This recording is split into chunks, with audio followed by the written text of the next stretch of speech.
देखिए आज बता रहे हैं, आज गुप्तकालीन आर्थिक दशा धार्मिक दशा बताएंगे, इसके बाद षड दर्शन, ठीक है नहीं, यानी भारत में जो दर्शन है यहाँ पे दर्शन ही अकेला लेता है, षड ना लेता है, षड दर्शन ये है, ठीक है।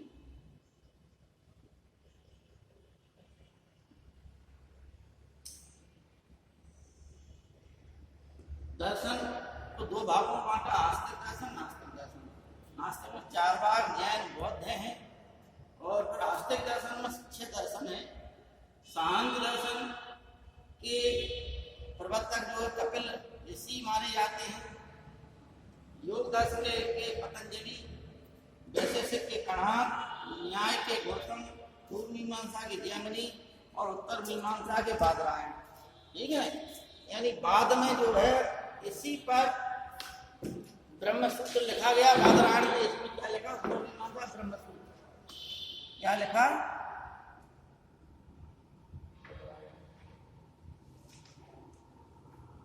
ठीक, इसी ब्रह्मसूत्र पर, ब्रह्मसूत्र उपनिषद, ब्रह्मसूत्र और गीता, इनको प्रस्थान त्रयी कहा जाता है।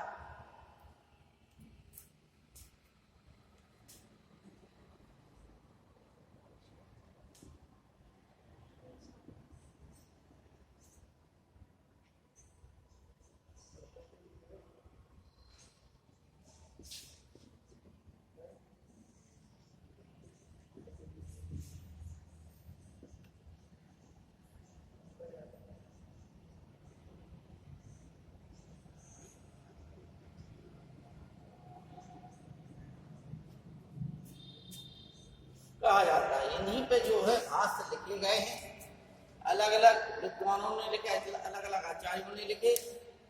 उन आचार्यों को जो है 4 माने जाते हैं, शंकराचार्य, रामानुजाचार्य, मध्वाचार्य और निम्बार्काचार्य। शंकराचार्य ने जो दर्शन दिया वो अद्वैतवाद कहलाता है। रामानुजाचार्य ने जो दर्शन दिया वो विशिष्टाद्वैतवाद कहलाता है। मध्वाचार्य ने जो दर्शन दिया वो द्वैतवाद कहलाता है। और निम्बार्काचार्य ने जो दिया दर्शन वो द्वैतवाद कहलाता है। इतना आप लोगों को बताना है, जितना बता ले जाए, व्याख्या कर ले जाए समय सीमा के अंतर्गत उतना ठीक है। बकाया जो परीक्षा उपयोगी चीज है वो कुछ हमने जो है पूछा जाता है वो हमने लिखा दिया, ठीक। इसके अंदर की चीजें हैं, व्याख्या है, वो हम आप लोगों से चर्चा करेंगे और आप लोगों को बताएंगे कि इनके अंतर्गत क्या है, क्या व्याख्याएं हैं, इस दर्शन के अंदर क्या क्या चीजों का अध्ययन किया जाता है, ठीक है नहीं।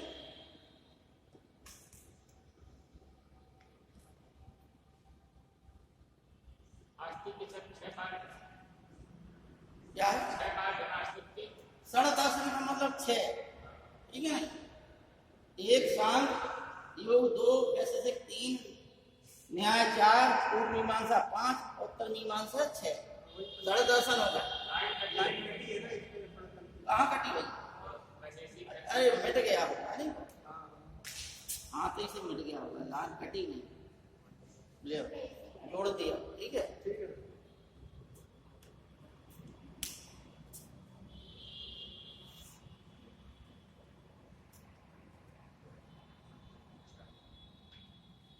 लिख लीजिए, इसके बाद आप लोगों को हम जो है इसी के अंतर्गत पढ़ाएंगे।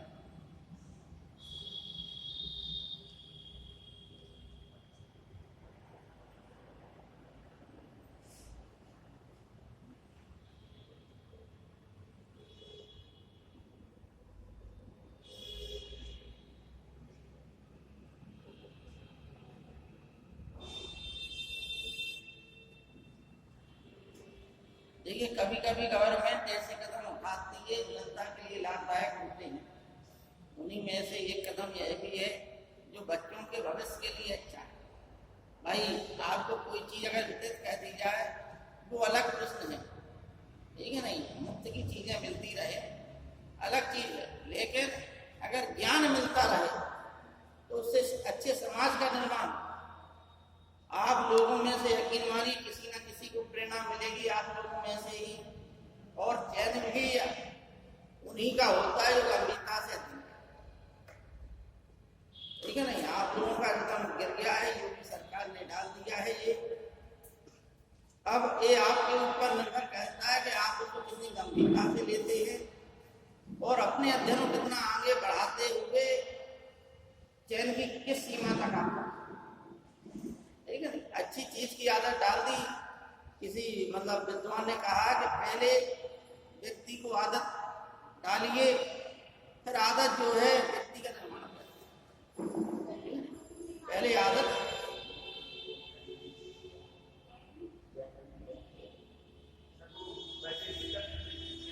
बेटा तुम लोगों ने सुना नहीं, हमने पूरा एक बार बता दिया कि सांख्य दर्शन कपिल, योग दर्शन पतंजलि, वैशेषिक दर्शन कणाद, न्याय दर्शन गौतम, पूर्व मीमांसा जैमिनी, उत्तर मीमांसा बादरायण।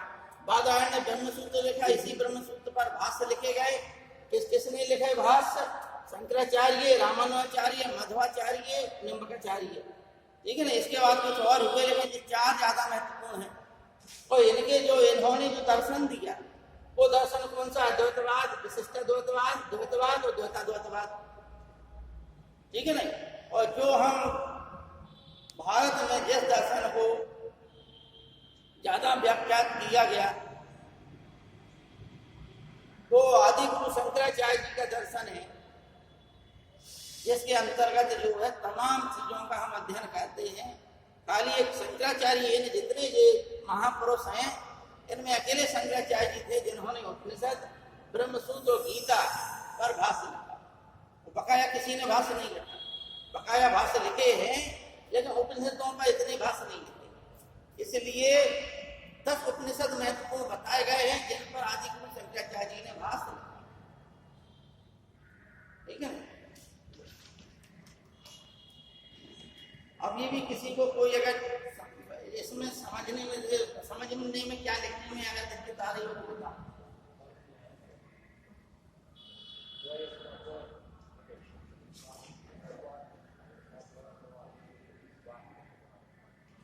ये आप लोग देखिएगा परीक्षा में सीधा सीधा आता है। ठीक, उसमें से विशेषकर आप लोगों को परिचय देना है क्या है, इसलिए समय कम है और आज व्याख्या ज्यादा है। सोमवार को किसकी क्या मीटिंग लगेगी वो भविष्य बताएगा, इसलिए आप लोग ध्यान से सुन लें। 2 मिनट की लिखने की चीज में आप लोग 5 मिनट लगा रहे हैं। ठीक है,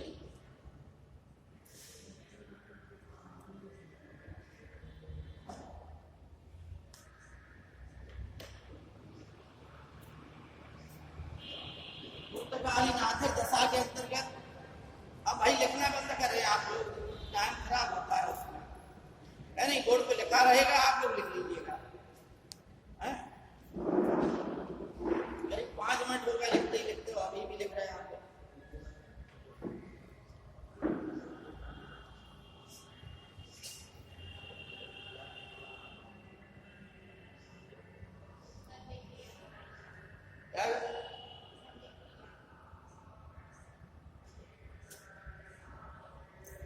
देखिए इस काल में आर्थिक दशा मजबूत हो गई थी। आप लोगों बताया कुषाण काल, मध्य एशिया में व्यापार हो गया, मध्य एशिया में उसने स्थान बनाया, अधिकार किया, बुद्ध धर्म का प्रचार प्रसार किया। और इस समय जो है गुप्त वंश ने दक्षिण पूर्व एशिया तरफ जो है प्रचार प्रसार किया। अंतर सिर्फ इतना है, देखिए विदेशों में वैष्णव धर्म का प्रचार प्रसार करने वाला वंश कौन सा था? गुप्त वंश। ठीक है नहीं, ठीक। इस काल में रोम को भी व्यापार होता था, मध्य एशिया को भी व्यापार होता था। व्यापार की स्थिति वहीं थी, आंतरिक व्यापार, बाह्य व्यापार। ठीक, कुछ निगम थे। सबसे महत्वपूर्ण विशेषता है कि यहाँ पर कुछ निगम थे। कल आपको शॉर्टकट में कुछ हमने बता दिया था, शॉर्टकट में अभी बता रहे हैं आपको कि निगम कुल 7 बार और कायस्थ एक जाति का उल्लेख हुआ है। जिस संस्थाएं थी, ये संस्थाएं दान पुण्य का भी काम करती थी, मंदिर निर्माण का भी काम करती थी और ब्याज देने का भी काम करती थी। ठीक है नहीं। अब आइए धार्मिक दशा। तो धार्मिक दशा में इस समय जो है सबसे महत्वपूर्ण बात है के मंदिरों का निर्माण होने लगा था, और जो पंचायतन शैली है मंदिर निर्माण की शैली, वो उस शैली का विकास हुआ है। इस शैली में ध्यान देना परीक्षा में आता है कि दशावतार मंदिर जो इधर झांसी के पास है, अब वर्तमान में जो ललितपुर जिले में है, वो मंदिर जो है प्रथम उदाहरण है शिखर शैली का। यानी मंदिर के ऊपर जो शिखर बनता है उस शैली का जो है प्रथम उदाहरण। तो इस काल में ये मंदिर निर्माण की शैली को हम कौन सी शैली कहते हैं? पंचायतन शैली, ठीक है ना। इसी काल में अजंता की गुफाओं का, क्योंकि अजंता में कितनी गुफाएं हैं? 9 गुफाएं, ठीक। अजंता एलोरा, ये कहाँ? अजंता एलोरा की गुफाएं महाराष्ट्र के औरंगाबाद जिले में, ठीक है ना। अजंता में कुल 29 गुफाएं हैं, जिनमें से 5 गुफाएं जो है चैत्य गुफाएं हैं, और बकाया बिहार गुफाएं, ठीक। बिहार यानी चैत्य जो है बौद्ध धर्म के, बौद्ध भिक्षुओं के पूजा स्थल होते थे, और बिहार जो है जहाँ पर बौद्ध भिक्षु रहते थे उसे बिहार कहते थे। ध्यान देना, आप लोग जो हम बता रहे हैं नोट कर लिया करो। बिहार किसे कहते हैं? जहाँ पर जो है बौद्ध भिक्षु रहते थे उसे बिहार कहा जाता है, ठीक है नहीं। और जब जो है मुसलमान लोग आए और यहाँ पर देखा कि बहुत से यहाँ पे बिहारी बिहार बने हैं, एक स्थान था ऐसा जहाँ बिहारी बिहार बने हैं, तो उन लोगों ने उस स्थान का नाम ही क्या रख दिया? बिहार। आज जो बिहार प्रांत है वो वास्तव में इसी नाम पर पड़ा है, बिहार, ठीक है ना। बिहार राज्य है, तो बिहारों के कारण ही इसका नाम क्या पड़ा गया? बिहार, ठीक है। तो अजंता की खोज जेम्स अलेक्जेंडर ने की थी। इसमें 29 गुफाएं हैं, और एक गुफा जो है अर्धनिर्मित है, ठीक। ये घोड़े की नाल की तरह है। घोड़े की नाल इस प्रकार की होती है कि नहीं होती है? इसी प्रकार से गुफाएं ऐसी इस प्रकार से बनी, ठीक। इसमें जो है करीब 9वीं 10वीं गुफा सबसे प्राचीन गुफा मानी जाती है, और जो गुप्तकालीन गुफाएं हैं वो 16, 17 और 19वीं गुफा मानी जाती है, ठीक है नहीं। 16 गुफा नंबर 16 में एक जो चित्र है वो है मरणासन्न राजकुमारी का, ठीक।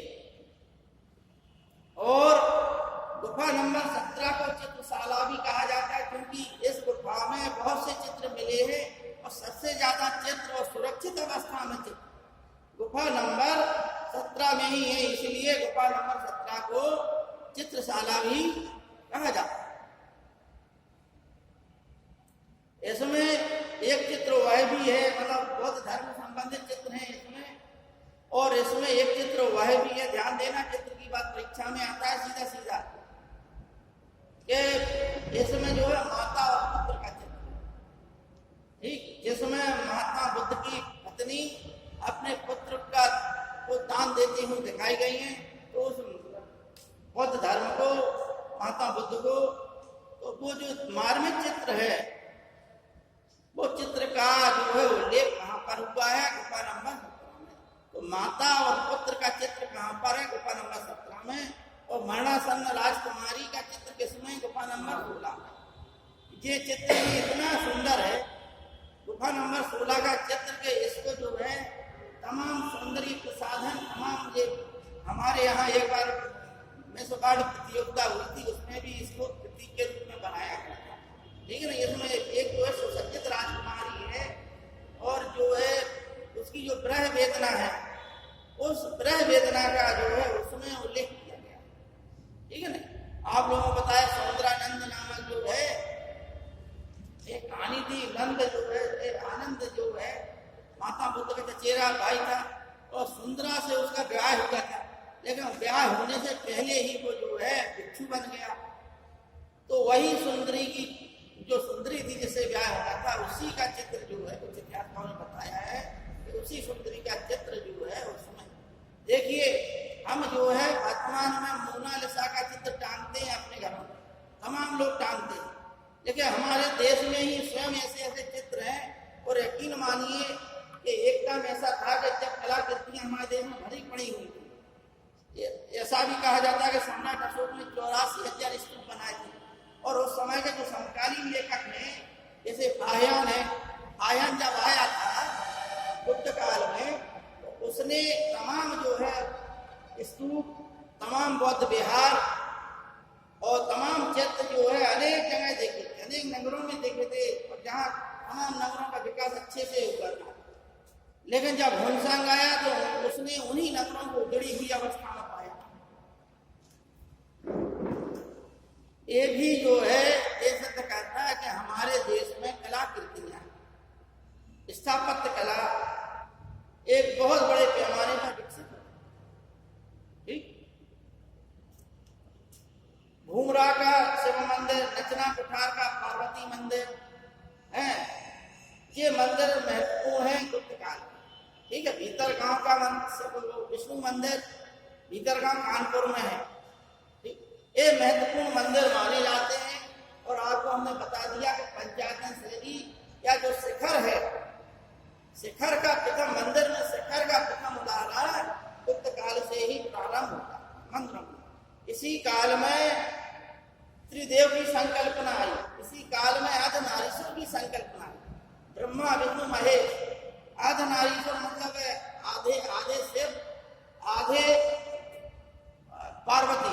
तो ये जो संकल्पना आई, इसी युग में रामायण, इसी युग में महाभारत, इसी युग में पुराणों का मतलब अंतिम रूप से संकलन जो है इस काल में एक काल, इसलिए इस काल को हम स्वर्णिम कहते हैं कि हर दृष्टि से, स्थापत्य की दृष्टि से, सांस्कृतिक दृष्टि से, साहित्यिक दृष्टि से, आर्थिक दृष्टि से, राजनीतिक दृष्टि से, सभी दृष्टियों से जो है ये युग महान युग था।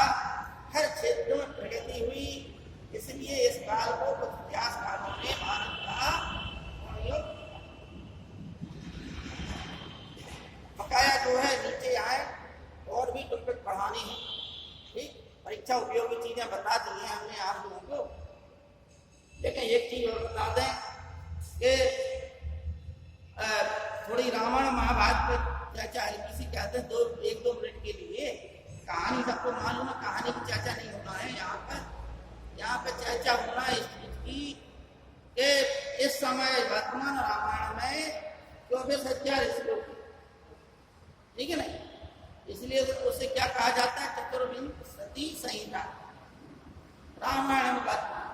और रामायण के जो लेखक हैं, जो रचनाकार हैं, वो भी सबको मालूम है, उनका नाम वाल्मीकि, ठीक है ना। वाल्मीकि जी की भी कहानी सबको मालूम है कि वाल्मीकि जी एक समय पे जो है डाकू का काम करते, कहानी अमृत है कि वो डाकू रत्नाकर नामक डाकू थे। और जब कुछ ऋषियों ने उन्हें पकड़ लिया जंगल में, तो उन पर बोध हुआ कि जो वो पाप कृत्य कर रहे हैं वो पाप कृत्य के भागीदार हो स्वयं हैं। तब फिर उन्होंने साधना आराधना की और ब्रह्म ऋषि का पद था, ठीक है। तो यहाँ तक जो है ये भी कहा जाता है कि साधना क्योंकि पाप कृत्य से मतलब गलत चीज से अच्छी चीज की ओर उठ गए थे, असत्य से सत्य की ओर गए थे वाल्मीकि। तो उनके बारे में भी कहा जाता है कि उल्टा नाम जपत जग जाना और वाल्मीकि का जन्म जमाना। उल्टा नाम रखते रखते जो है तो ब्रह्म तत्व को प्राप्त हो गए थे, ब्रह्म विद्या का ज्ञान प्राप्त कर लिया था उन्होंने। और एक ऐसे कवि हुए जिन्हें भारत का प्रथम आदि कवि कहा जाता है। ध्यान देना आपको, भारत का प्रथम आदि कवि किसे कहा जाता है, वाल्मीकि। इनका वाल्मीकि नाम वास्तव में जो जंगलों में कहीं पे जो दीमक होती है, ठीक है ना, इतनी बहुत तपस्या की इन्होंने।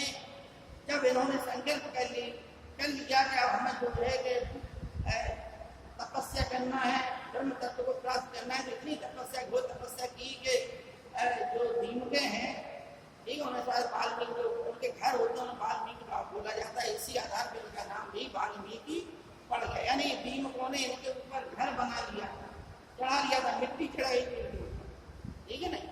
तो इस अवस्था तक वो जो है पहुंचे थे। देखिए तपस्या का मतलब ये नहीं है कि आप जो जंगल में बैठ गए वही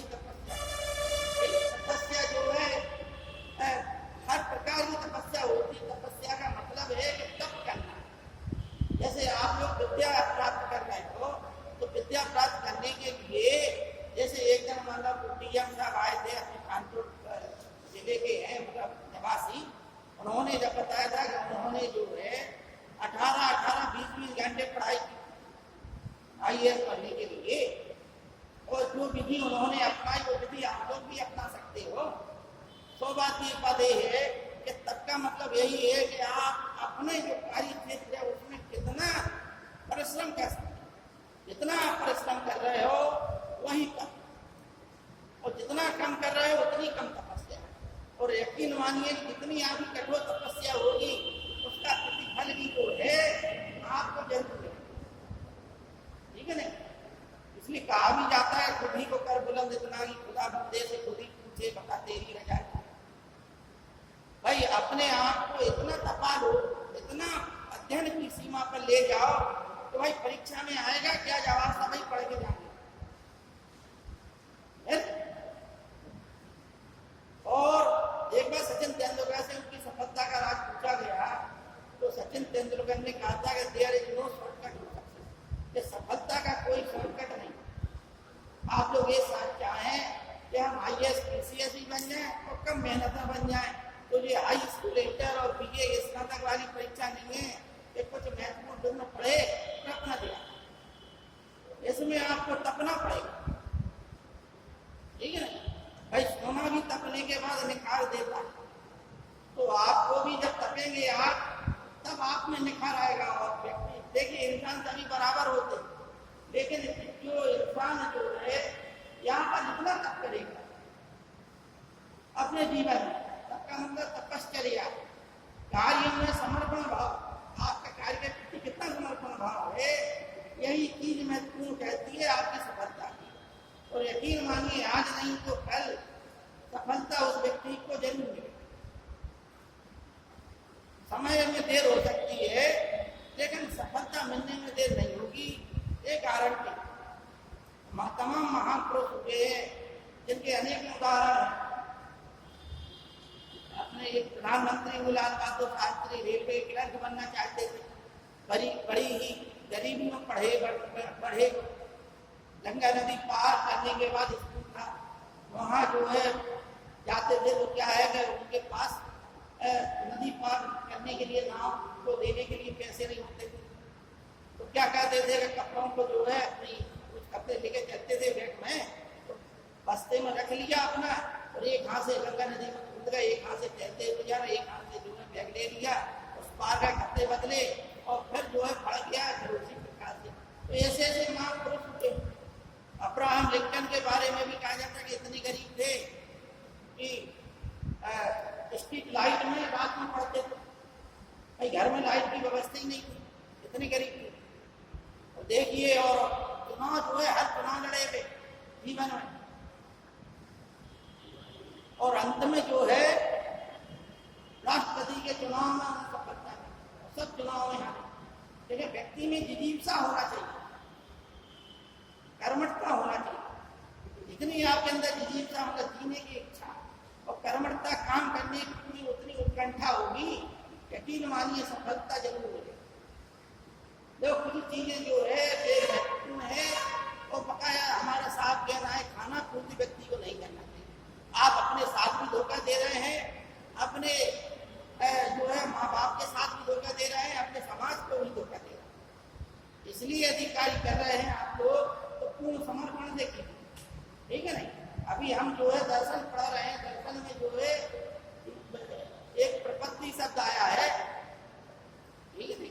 प्रपत्ति का मतलब होता है कि ईश्वर के प्रति पूर्ण समर्पण।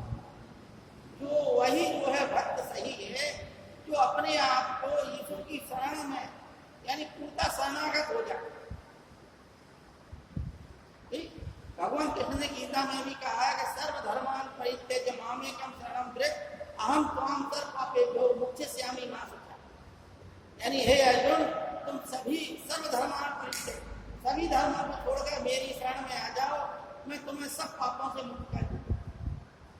लेकिन पहली शर्त क्या है? पहली शर्त यही है कि सब कुछ छोड़ के आओ, सब प्रकार के अहंकार, तृष्णाएं, लोभ, मोह, माया। जब आप शरणागति यानी किताबों के प्रति, ज्ञान के प्रति जब आप समर्पित हो जाएंगे तो सफलता जरूर, ठीक नहीं। बकाया जो है आपको उत्प्रेरित करने का काम है हमारा। बकाया भविष्य देखिए, हाथ जो है इसी हाथ में आप सबका भविष्य, जितना आप कर्म करेंगे, जितना घर पे अध्ययन करेंगे, और ऐसा भी नहीं है कि घर के कामकाज रहते हुए भी एक राजा जनक थे। जनक जो है एक पदवी थी मिथिला जनपद में, तो राजकाज करते रहते थे, लेकिन उसमें लिप्त ना रहते थे। लिप्त न रहने के कारण, लिप्त का मतलब है कि उसमें आसक्ति नहीं होती थी। तो काम काज कर रहे हैं, बिल्कुल कर रहे हैं, लेकिन उसमें आसक्ति नहीं है।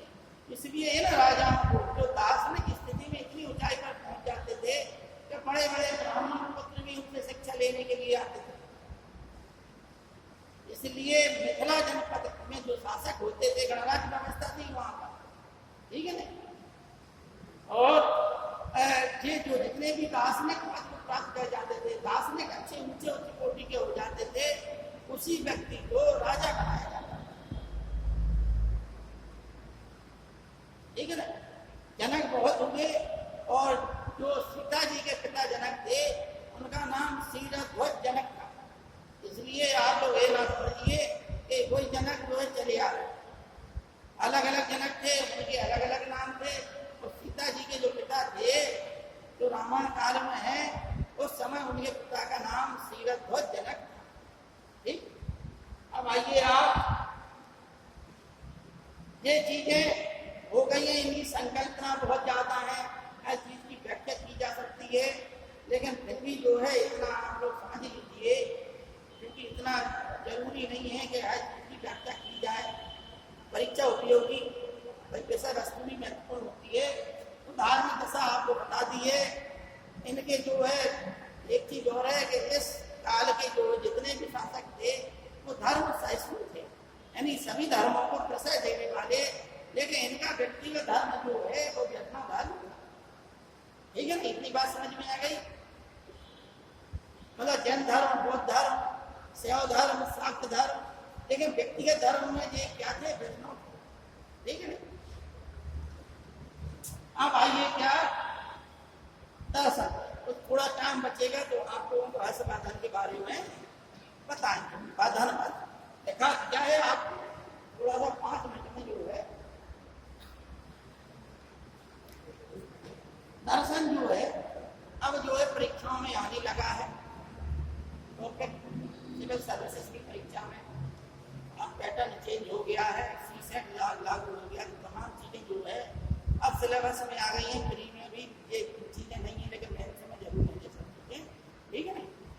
क्योंकि पहले 2 विषय थे, अब जो है एक विषय ही रह गया, तो उसकी जगह पर कुछ कॉमन पेपर बन गया है, जिसमें अनेकों विषयों का सम्मिलन करके एक सिलेबस बनाया है। उसमें दर्शन भी है, ठीक है। दर्शन क्या है, ठीक है। दर्शन को अंग्रेजी में फिलॉसफी बोलते हैं। क्या बोलते हैं, फिलॉसफी, ठीक है। फिलोधन सोफिया, 2 शब्दों से मिलकर फिलॉसफी शब्द बना है, जिसका अर्थ होता है ज्ञान के प्रतीक है। लेकिन भारत में उसको हम क्या बोलते हैं, फिलॉसफी को दर्शन। दर्शन का मतलब होता है दृश्यते अनिल इति दर्शन, जिसके द्वारा देखा जाए वह दर्शन, ठीक है। जिसके द्वारा देखा जाए, भाई किसके द्वारा देखना है, विचारों के द्वारा, ठीक है ना। आपके जब विचार होंगे, उन्हीं विचारों से आप देखेंगे, सोचेंगे, वही दर्शन, ठीक। जिसके द्वारा देखा जाए वह दर्शन का मतलब ही है। देखिए जब हम लोग पढ़ते जाते हैं तो अंत में एक जो है पढ़ाई की अंतिम डिग्री है पीएचडी, ठीक। पीएचडी का मतलब होता है फिलॉसफी ऑफ डॉक्टर, होता है, ठीक। यानी अंत में आप पढ़ाई की उस विद्या में दर्शन प्राप्त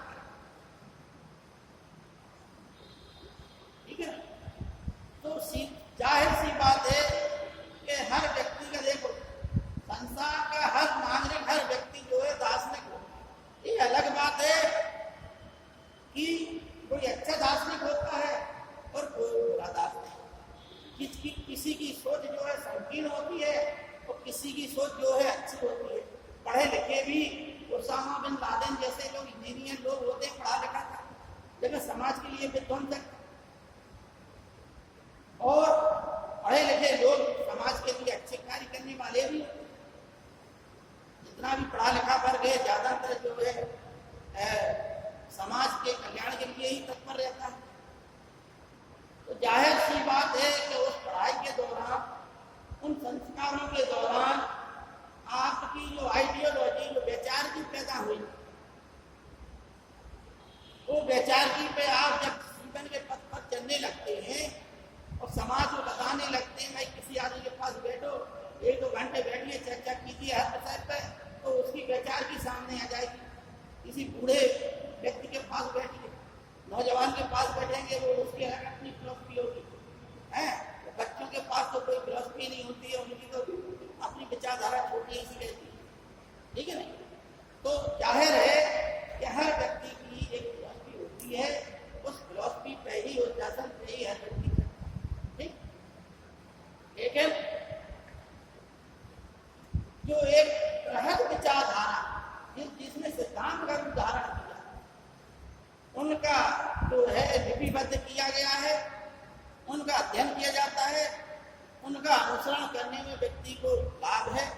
भारत में दर्शन को आस्तिक और नास्तिक के आधार पर 2 भागों में बांटा गया, आस्तिक दर्शन और नास्तिक दर्शन।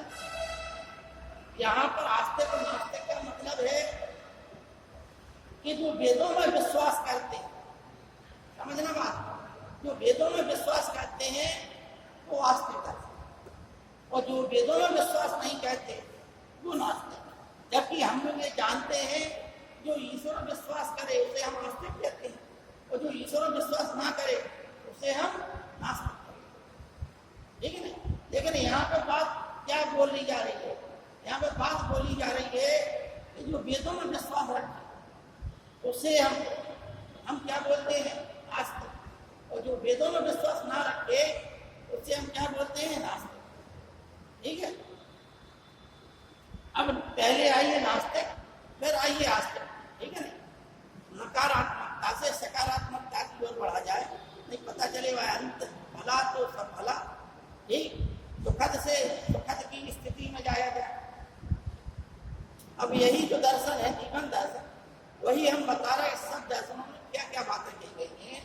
तो नास्तिक दर्शन में 3 दर्शन है, चार्वाक दर्शन, जैन दर्शन और बौद्ध दर्शन। चार्वाक दर्शन पहले नंबर पे है। चार्वाक जो है चारुधनवाद, ठीक है ना, या चर, अलग अलग प्रकार, 2 प्रकार से इसकी व्याख्या है। एक तो व्याख्या है, एक चार्वाक शब्द जो है चर्व धातु से बना है, जिसका मतलब होता है चबाना, ठीक है ना। यानी जो है संसार की कितनी विचारधारा है, वो अच्छी विचारधारा है कि ईश्वर क्या है, आत्मा क्या है, परमात्मा क्या है, क्या नैतिकता है, आत्मा का पुनर्जन्म क्या है, जीवन क्या है, इन सब विचारधाराओं को जो चबा जाए वो क्या है, ठीक। एक मतलब इसका ये भी है कि चारुधन वाक, चारु का मतलब सुंदर मधुर, और वाक का मतलब वाणी, यानी जो सुंदर मधुर वाणी हो, जो लोगों को बहुत जल्दी प्रभावित करे, सरल तरीके, बी लिविंग प्रेजेंट में रहो। कुछ लोगों की विचारधारा होती है प्रेजेंट, वर्तमान देखो, क्या हम प्रमाद की बातों में अपना समय नष्ट करना है, तो वो विचारधारा किसमें है? ठीक। इसके प्रवर्तक जो है गुरु बृहस्पति को माना जाता है। ये भी कहा जाता है, ध्यान देना आप लोग, इसका प्रवर्तक किसे माना जाता है? गुरु बृहस्पति, जो देवताओं के गुरु थे। और ये भी कहा जाता है, मान्यता है ऐसी कि इसके प्रवर्तक जो है गुरु बृहस्पति थे, और उन्होंने असुरों को, राक्षसों को जो है वर्ग लाने के लिए, उन्हें बहकाने के लिए कि जो है गलत रास्ते पर चले जाएं, इसलिए उनको जो है ये दर्शन की शिक्षा दी, ठीक है। इसकी अनेक कहानियां हैं, कि विरोचन और इंद्र जो है वो बृहस्पति के पास गए और उनसे जो है दर्शन की शिक्षा मांगने के लिए गए। तो अब वो कहानी से कोई मतलब नहीं है, मतलब ये है कि चारवाक शब्द समझ लिया, चारवाक दर्शन में क्या है वो समझ लिया। चारवाक दर्शन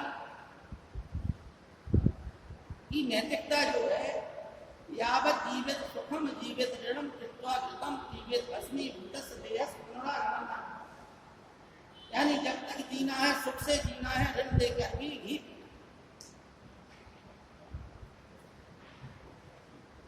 कहा भी जाता है खाओ पियो मौज करो। इसी थ्योरी पर एक जो सिद्धांत निर्भर है, हम लोग जो पश्चिम की ओर देखते हैं, पश्चिम के लोग भी इसी थ्योरी पर चल रहे हैं आजकल, ठीक है नहीं? समझना बात।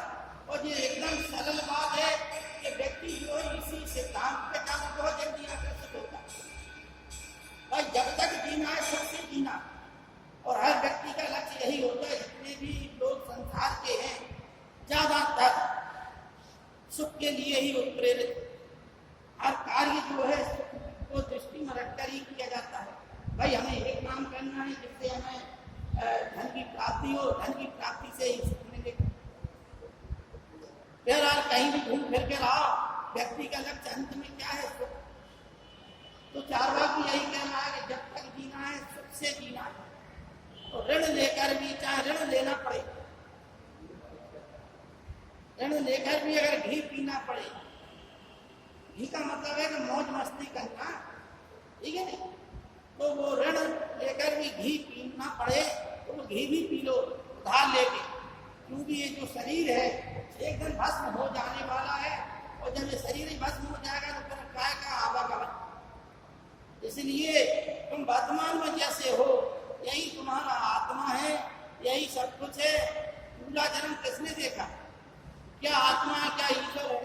भाई ये जो है ज्ञान के जो आधार है, ज्ञान के जो प्रमाण है, प्रत्यक्ष, अनुमान, सब, उपमान, अनुपलब्धि और अर्थापत्ति, ज्ञान के जो 6 साधन।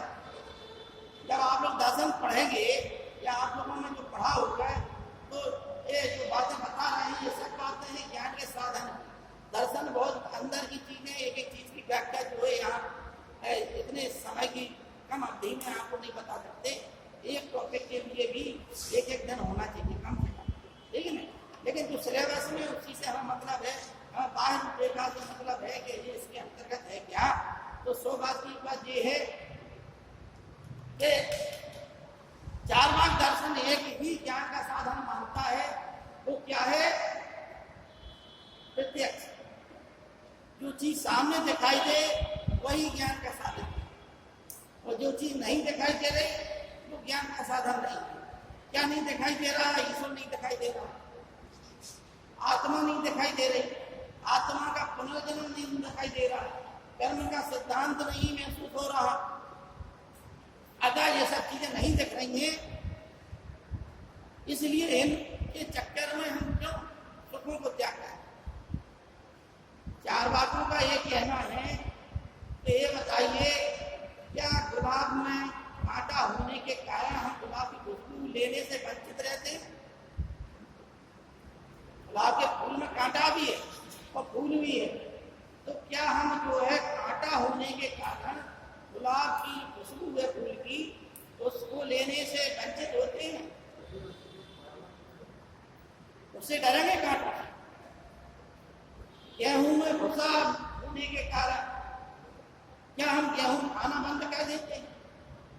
जानवर फसल यदि खा जाए उस तरह से क्या हम फसल पैदा करना बंद कर देते हैं? उसी प्रकार से जीवन जो है सुख और दुख मिश्रित है, इसमें दुख भी है, लेकिन हमारा लक्ष्य सिर्फ सुख की ओर होना चाहिए। ये कांटे तो रूपी कांटों पर ध्यान नहीं देना है हमें, हमको सिर्फ गुलाब पर ध्यान देना है, हमें गेहूं पर ध्यान देना है, हमें फसल उत्पादन की ओर ध्यान देना है।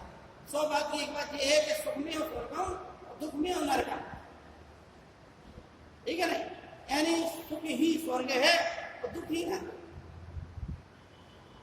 अगर संसार में जो सुखी है तो उसके लिए यही संसार जो है क्या है? सुख है।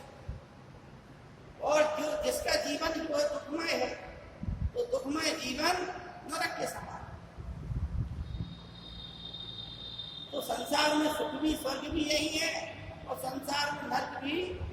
नहीं है। ये चारवाकों की अपनी एक सीमित विचारधारा थी, लेकिन इस विचारधारा पर समाज नहीं चल सकता। इसलिए कि फौजी जो है सीमा पर जो है सेना के सिपाही सीमा पर खड़े होते हैं, उनके अंदर एक सुख की भावना होती है, एक आनंद की भावना होती है कि हमें अपने देश की रक्षा करना है, चाहे हमारे प्राण निकल जाए, चाहे हम मर जाए, लेकिन हमें क्या है कि हम अपने देश की रक्षा करेंगे, हम अपनी भूमि की, हम अपनी मातृभूमि की रक्षा करेंगे, हम देशवासियों की रक्षा करेंगे, चाहे उसके लिए हम मर जाए चाहे मिट जाए। ये भी देखिए प्रेम। और चारवाक की अगर संकुचित सोच पर संसार हो जाए तो कौन सीमा पर रक्षा करेगा? क्योंकि चारवाक का कहना है कि भाई जो है कि इसी जीवन में जो कुछ है आनंद ले लो। तो फिर वहाँ आनंद की प्राप्ति के लिए नहीं गए, वहां पर वो है देश की रक्षा के लिए गए, ठीक है नहीं? इसलिए इस प्रकार से एक माँ और जो है पुत्र का उदाहरण भी जो है इसमें समझा जा सकता है कि इसमें जो है कि माँ भी जो है अपने पुत्र के लिए अनेकों कष्ट सहती है, ठीक है नहीं? कष्ट सहना भी उसके लिए सुखकर। अगर सत्य सोच हो जाए चारवाकों जैसी तो कोई भी कष्ट सहना छोड़ दे, सब सहना छोड़ दे, तो ये संसार की सभी गतिविधियां जो है ठप हो जाए, ठीक है? माता पिता जो है अपनी संपत्ति का जितना भी अर्जन करते हैं सब संतानों पर निछावर कर देते हैं, ठीक? क्योंकि संतानों से उन्हें सुख मिलता है। एक पुत्र की उपलब्धि में एक पिता बड़ा गौरवान्वित महसूस करता है। पिता की उन्नति में पुत्र की उन्नति में पिता की उन्नति होती और पुत्र की अवनति में पिता को दुख की प्राप्ति होती। तो यहाँ भी जो है अगर संक्षिप्त परिभाषा कर दी जाए तो हर आदमी जो संसार के जो संबंध है वो सब जो है विखंडित हो जाए, कोई किसी के प्रति कर्तव्य भी नहीं करेगा। ये बात हटाइए चारवाकों को। जैन दर्शन आप लोगों को पढ़ाया जा चुका है। 2-3 ऐसे विचारधाराएं, अनेकांतवाद और स्यादवाद। तो इसकी विचारधारा है। स्यादवाद जो है एक नई विचारधारा है जिसके अंतर्गत ये परीक्षा में आता है अनेकांतवाद और स्यादवाद, ठीक है ना? ये लिख लीजिए, जैन धर्म से संबंधित है। परीक्षा पूछ लिया स्यादवाद के दर्शन से संबंधित है।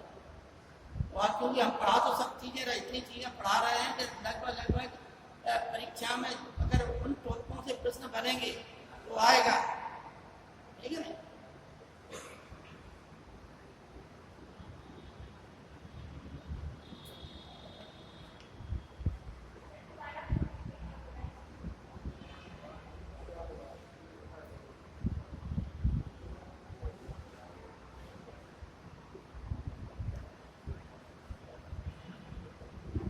देखिए स्यादवाद समझ लीजिए आप लोग सभी। देखिए कुछ ना कुछ अगर आपकी अलग विशेषता है तो आप जो है समाज में स्थान बना लेते हैं। Survival of the fittest Darwin का जो सिद्धांत है वो जीवन में लागू होता है कि यदि जो है सर्वोत्तम की उत्तर जीवता है। यदि जीवन में हम लोग सर्वोत्तम रहेंगे, सबसे उत्तम रहेंगे, तो जो है अपने जीवन को बचा ले जाएंगे, सबसे उत्तम स्थिति हम जाएंगे।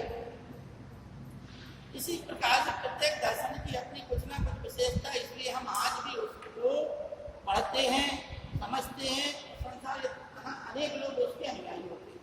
स्यादवाद जो है एक ऐसा ही, इसे जो है पागलों का प्रलाप कहा है शंकराचार्य जी ने, बौद्ध दार्शनिकों ने। लेकिन इसका एक मतलब है, उसको हमें समझना है। स्याद का मतलब होता है शायद, संभव। संसार में अनेक विद्वान होते हैं और सभी विद्वान ये कहते हैं कि भाई हमारा सिद्धांत सही है, हमारी बातें सही हैं, हम जो कह रहे हैं वो सब बातें हमारी सही है। अगर ये सब बातें सही होंगी, एक गलत आदमी के पास ही पहुंच जाओ वो भी कहेगा हमारी बातें सही है। कुछ लोग नकारात्मकता से इतनी भरे रहते हैं, उन्हें लगता है अरे सब बेकार है जीवन, ठीक है। बैठ जाओ तो पता चलेगा कि हम ना तो कुछ जीवन का उत्साह है, ना कुछ उमंग है और उनके पास बैठने के बाद आप में जो जूस होगा वो भी खाली कर देंगे। तो होता क्या है फिर कि ऐसे लोगों से कोई बैठना नहीं चाहता, उनके पास भटकना नहीं चाहता।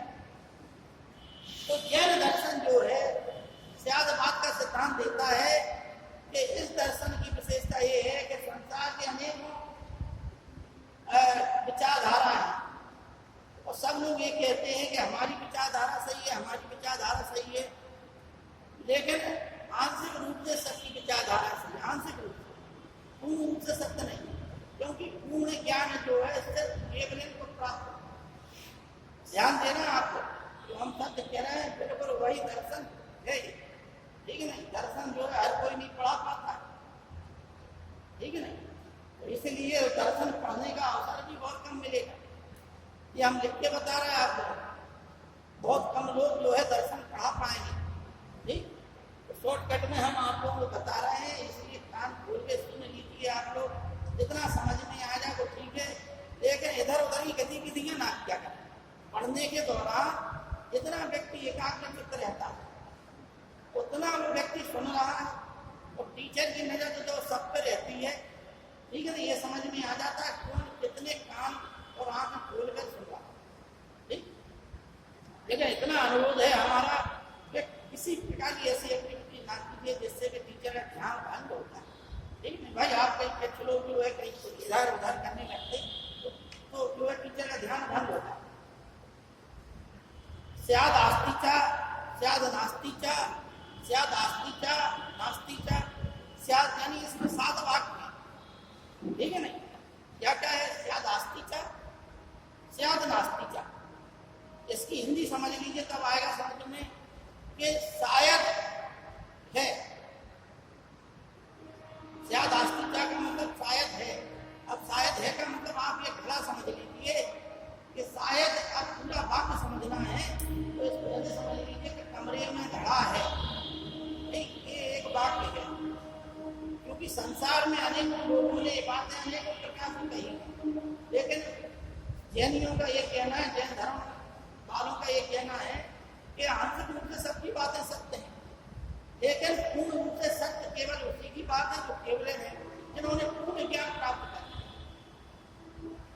अब कैसे? तो उन्होंने कहा कि आंशिक रूप से किसी भी बात में कहा जा सकता है और जो कि सत्य है। जैसे कोई कहेगा कि कमरे में घड़ा है, ये बात सही है, कमरे में घड़ा है, ठीक है भाई? कमरे में बोर्ड है तो आपने देखा है तो सही है बात। उसी प्रकार से कमरे में घड़ा है तो चीज है, देखा है आपने। इस संबंध में आप पूर्ण रूप से सत्य नहीं हो सकते, इसलिए इसको ऐसे कह सकते हैं कि शायद कमरे में खड़ा। उन्होंने इसी को क्या बोला? स्याद आस्तिक। दूसरा आइए, दूसरा वचन है उनका स्याद नास्तिक। शायद कमरे में घड़ा नहीं, स्याद आस्तिचा नास्तिचा, शायद कमरे में घड़ा है नहीं भी है। स्याद अव्यक्तम का हम कुछ कह नहीं सकते इस संबंध में, घड़े के बारे में शायद कमरे में घड़ा अव्यक्त है, कुछ कह नहीं सकते। स्याद आस्तिचा अव्यक्तम चा, कमरे में घड़ा है और कुछ कहा भी नहीं जा सकता।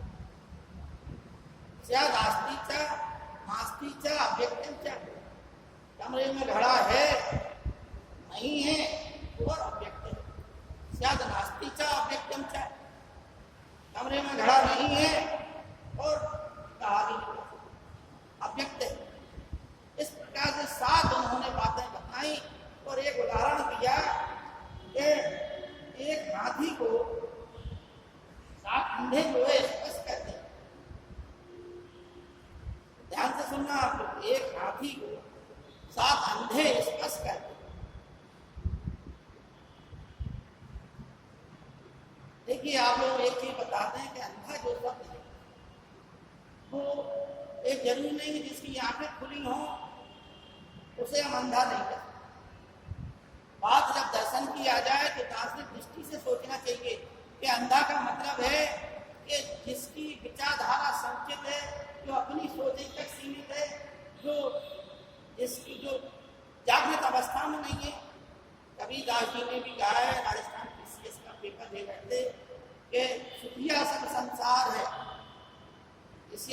एग्जाम मेंस में आया था उसमें लिखा था कि इस शब्द की व्याख्या कीजिए, सुखिया सब संसार है, खावत है और सो, दुखिया दास कबीर है, जागत है और इसकी जो है बड़ी दार्शनिक और गहरी व्याख्या। कबीर दास जी दुखी है, जाग रहे हैं और रो रहे हैं, ठीक है। संसार में जागृत लोगों को उनको कहा जाता है जिनके ज्ञान चक्षु खुले हुए हैं, जो हमेशा प्रयत्नशील है समाज कल्याण के लिए, ऐसे लोगों को जो है हम जागृत कहते हैं। आप लोगों को एक दिन हमने स्थित बोधिसत्व वाली अवधारणा बताई थी, वो जो है जागृत लोग ही हैं जो समाज कल्याण के लिए लगे रहते हैं और ये कहते हैं जैसे जिन्हें हम भगवान के रूप में पूछते हैं, वो लोग भी जो है तो वो महापुरुष भी क्या है, जागृत लोग थे, संसार को उपदेश दे गए, सब बातें बता गए, अच्छे अच्छे दर्शन दे गए। ये सब वही दर्शन है, जागृत लोगों के दर्शन है, जागने वाले लोगों के दर्शन है। ये उन अंधों के नहीं है जिनके शरीर संचालित है, खा रहे पी रहे और सो रहे, मौज मस्ती मना रहे, उनके लिए नहीं, उनको बताने के लिए है ये, ठीक है नहीं। जो सोए हुए हैं कि भाई अब तुम जाग जा, देखो संसार में बहुत चीजें है जो तुम देख रहे हो, जो है और जो नहीं भी है। जैसे तुम सत्य मान रहे हो तो मिथ्या हो, ऐसे अनेकों उदाहरण दर्शन में बताएंगे हम तुम लोगों को, चर्चा होगी कभी। तो एक हाथी का उदाहरण बताया उन्होंने, ये 7 अंधे, प्रत्येक अंधा जो है हाथी के एक एक अंग को छू रहा है, और जो जिस अंग को छूता है वो जो है इसी प्रकार का हाथी का वर्णन करता है। एक अंधे ने जो है हाथी के पैर को छूला, उससे सभी से पूछा गया, बाद में सबने छूला 7 अंधों ने, तो सबसे पूछा गया कि भाई हाथी का आकार कैसा है।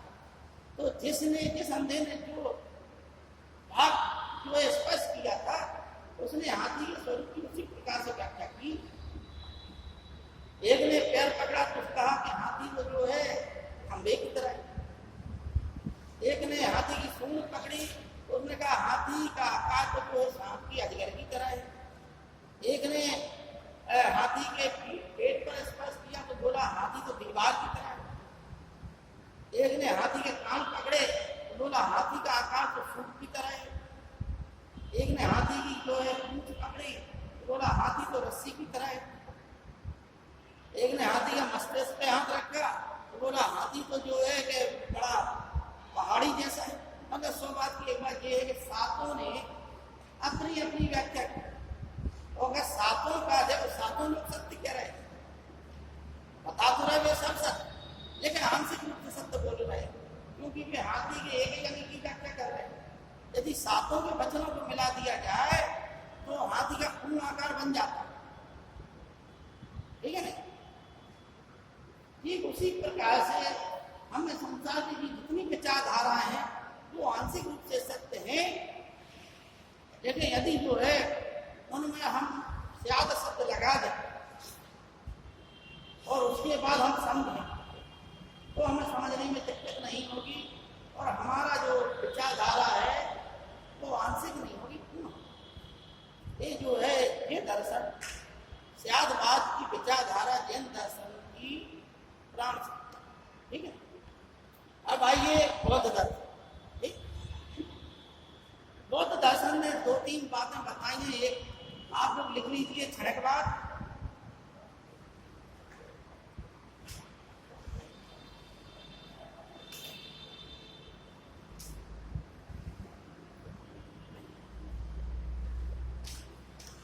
क्षणिकवाद, अनात्मवाद तो प्रतीत समझवाद। आप जब दर्शन धर्म जो है पढ़ चुके हो आप लोग, तो इसलिए उन शब्दों के बारे में नहीं बताना है, हमें सिर्फ आज जो है दर्शन के बारे में बताना है, क्योंकि इनकी व्याख्याएं बड़ी बड़ी हैं और इतना देखिए समय नहीं रहता है। अगर एक ही दर्शन पढ़ाया जाए तो 1-1.5 घंटा लग जाता है, ठीक है। इसलिए परीक्षा उपयोगी बातें हम बता रहे हैं आप लोगों को। उन्हें आप लोग ध्यान से सुनिए। क्षणिकवाद, अनात्मवाद और प्रतीक समत्वाद। प्रतीक समत्वाद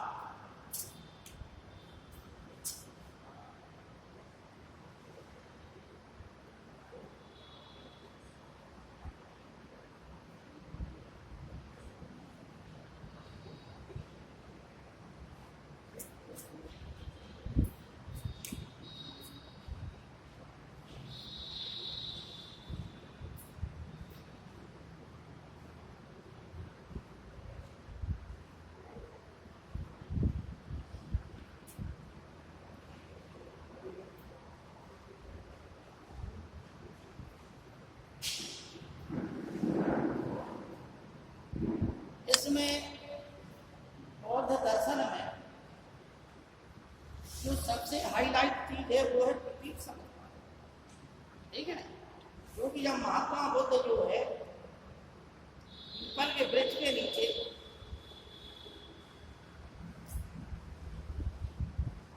बैठे हुए थे गंगा नदी के तट पर तपस्या कर रहे थे, जब उन्हें जो है बोधि प्राप्त, निर्वाण की प्राप्ति हुई,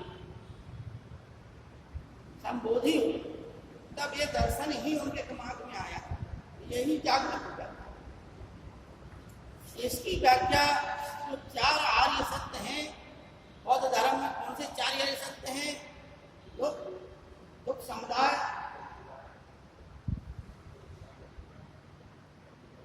दुख निरोध और दुख निरोध प्रतिगामिनी प्रतिपदा।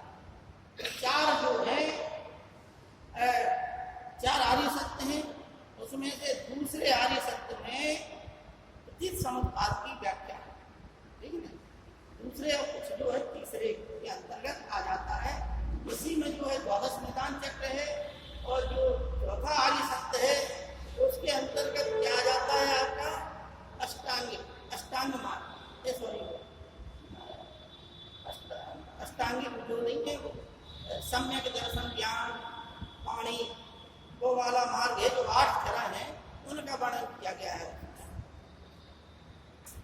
ठीक, तो अब आइए क्षणिकवाद का मतलब सीधी सी बात है कि संसार की प्रत्येक चीज जो है क्षणिक, ठीक, जीवन भी इतनी तीव्र गति से भाग रहा है जिसे हम जीवन कहते हैं, वो भी इतनी तीव्र गति से भाग रहा है कि हमें एहसास ही नहीं हो रहा कि जीवन भी बड़ा क्षण है।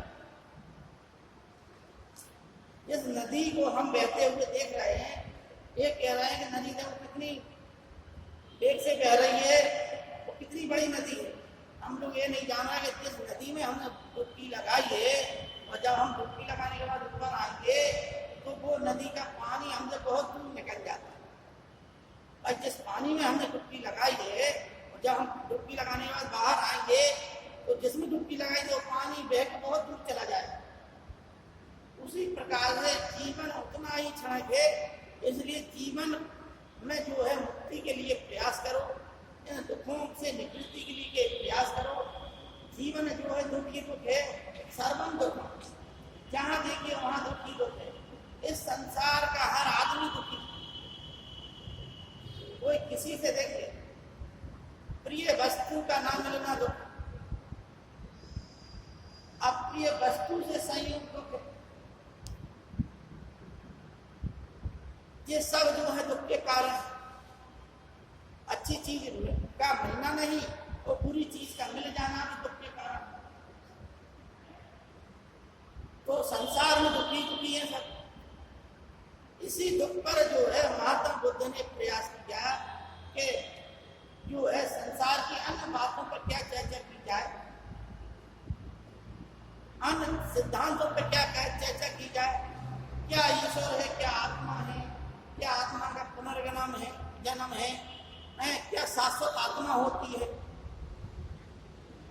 इन बातों की चर्चा करने की अपेक्षा उन्होंने एक उदाहरण दिया कि एक व्यक्ति को जो है किसी ने बाण मार दिया, उसके घाव हो गया।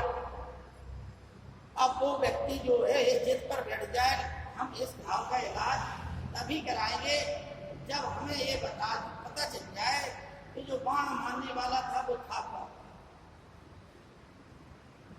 किस जाति का था, किस संप्रदाय का था, किस वर्ण का था, उसका उद्देश्य क्या था, अगर ये जानकारियां हमें मिल जाए तब फिर हम अपना इलाज कराएंगे। तो महात्मा बुद्ध ने कहा कि ये जो है मूर्खता की पराकाष्ठा। इसलिए पहला काम क्या है कि हमें जो है जो घाव है उस घाव का इलाज कराना चाहिए। इसलिए संसार का हर व्यक्ति जो है दुखी है, घायल है। इसलिए जो घायल है उन्हें अपने घावों पर, घाव ठीक हो जाए, उन घावों पर जो है इलाज के लिए प्रयास कराना चाहिए। और घाव कौन सा लगा हुआ है? दुख का घाव लगा हुआ। इसलिए सबसे पहले हमें दुख को दूर करने का प्रयास करना चाहिए।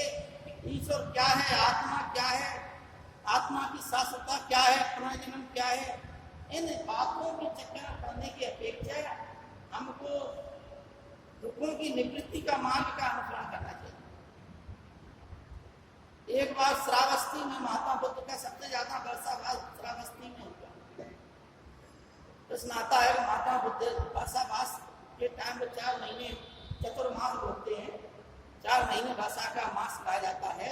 उन 4 महीनों में बहुत व्यक्ति कहीं भी नहीं जाते, बकाया जो है 8 महीने भ्रमण करते रहते हैं। तो उन वर्षावास को सबसे ज्यादा उन्होंने श्रावस्ती में किया।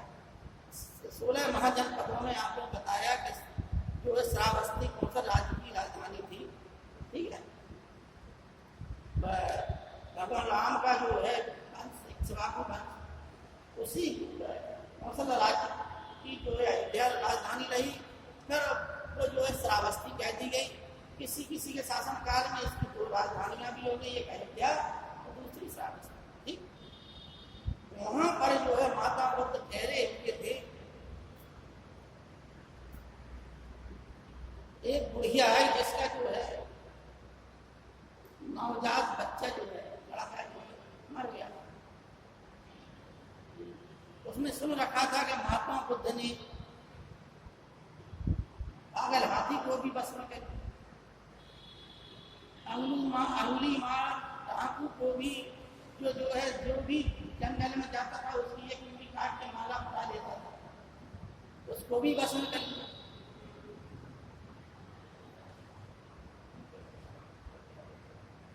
तमाम ऐसे थे किस्से के जो उसने सुन रखे थे और समाज में चर्चित थे। अतः वह बुढ़िया जो है अपने नवजात शिशु को लेकर ठीक है, और महात्मा बुद्ध से विनती की आप जो है हमारे जिंदा कर दें। हमने सुना है कि आप जो है चमत्कारिक महापुरुष हैं, भगवान ही हैं, हमारे पुत्र को आप जिंदा कर दीजिए। आपने ऐसी ऐसी चीजों को ठीक किया है, पागल हाथी तक कोई बस में कह लीजिए कि हमारा पुत्र तो खाली मरेगी, आप जिंदा कर सकते हो। महात्मा बुद्ध ने तमाम प्रकार के उसे उपदेश दिए, लेकिन वो बुढ़िया मानने वाली कहा भाई, उसके ऊपर जो है दुखों का पहाड़ टूटा हुआ है। तो अंत में महात्मा बुद्ध को एक उपाय सूझा। उन्होंने कहा कि हम तुम्हारे पुत्र को ज्यादा जिद कर रही हूँ, हम एक काम कर रहे हैं, तुम्हारे पुत्र को जिंदा कर देंगे। तुम जो है एक कटोरा दे रहे हैं, इस कटोरे में इस नगरी में जाओ, उस घर से जो है राई के दाने लाओ, जिस घर में कोई मरा ना हो। तो बुढ़िया जो है सुबह से लेकर शाम तक गई और उसे ऐसा घर कोई नहीं मिला कि जिस घर में कोई मरा ना। लौट कर वो जो है आई और उसे तब तक जो है सुबह से लेकर शाम तक करीब इतना ज्ञान हो गया कि जब हर घर में मौत आती है, हमारे घर में मौत आई, इसमें इतना दुखी होने की कौन सी बात है। अतः उसे कुछ ज्ञान की प्राप्ति हुई, दिमाग को शांति आई और वो भी जो है माता की शरण में आकर नहीं, ठीक है। तो ये क्या है? क्षणिकवाद, दुखवाद। ठीक, व्यतीत समुत्पाद के अंतर्गत वो इसी चीज की व्याख्या करते हैं कि हर जो है दुख का कारण कुछ ना कुछ है, इसके होने पर यह होगा और इसके ना होने पर यह नहीं होगा। व्यतीत समुत्पाद का मतलब है कि इसके होने पर यह होगा। ठीक, दूध है तो दही होगा, मिट्टी है तो मिट्टी के बर्तन बनेंगे, अगर मिट्टी ना हो तो मिट्टी के बर्तन बनेंगे। अगर दूध ना हो तो क्या दही बने? अगर चने का दाना ना हो तो क्या हम भाजी का आनंद ले सकते? तो हर चीज में कुछ ना कुछ, हर चीज का कुछ ना कुछ कारण है। इसलिए हर दुख का कुछ ना कुछ कारण। अगर उस दुख के कारण को मिटा दिया जाए तो व्यक्ति जो है दुखी रहेगा ही नहीं। और वो दुख का कारण क्या है? अविद्या। जिस चीज को हम नहीं समझ रहे हैं, जान नहीं रहे हैं, जिसे हमें जानना चाहिए, और हम दूसरी चीजों को समझ रहे हैं, तो यही दुख का कारण। ठीक है, हमारे उपनिषदों में अनेक कहानियां आती हैं, अनेक प्रकार से उन्हें परिभाषित किया गया है। ये एक बृहद चर्चा है, इस चर्चा में ना आके हमें सिर्फ यही समझना है कि समुत्पाद जो है कारण कार्य सिद्धांत की व्याख्या, कि अगर एक चीज है इसके होने पर यह होगा, तो अगर यही नहीं होगा तो ये नहीं होगा। ठीक है, ये बात समझ में आ गई। एक व्यक्ति समुत्पाद का सिद्धांत था, चार बार समझा दिया, जैन समझा दिया, बौद्ध समझा। ठीक, अब आइए आस्तिक दर्शन, षड दर्शन। लेकिन षड दर्शन जो है उससे पहले हमें जो है भगवद गीता पे थोड़े से जो परीक्षा उपयोगी पॉइंट हैं, एक दो चीजों पे ध्यान देना है कि भगवद गीता जो है महाभारत के भीष्म पर्व का। ठीक, महाभारत में 18 पर्व हैं और 6वां पर्व जो है भीष्म पर्व है। उस भीष्म पर्व का जो है अंश भगवद गीता।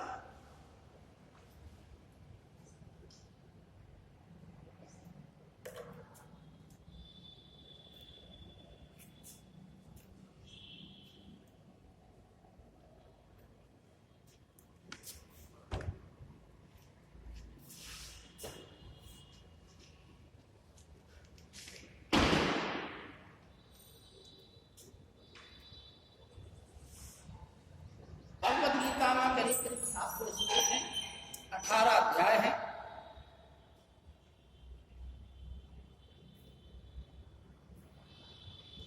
यह जो है प्रश्नोत्तर या संवाद शैली में लिखी गई है।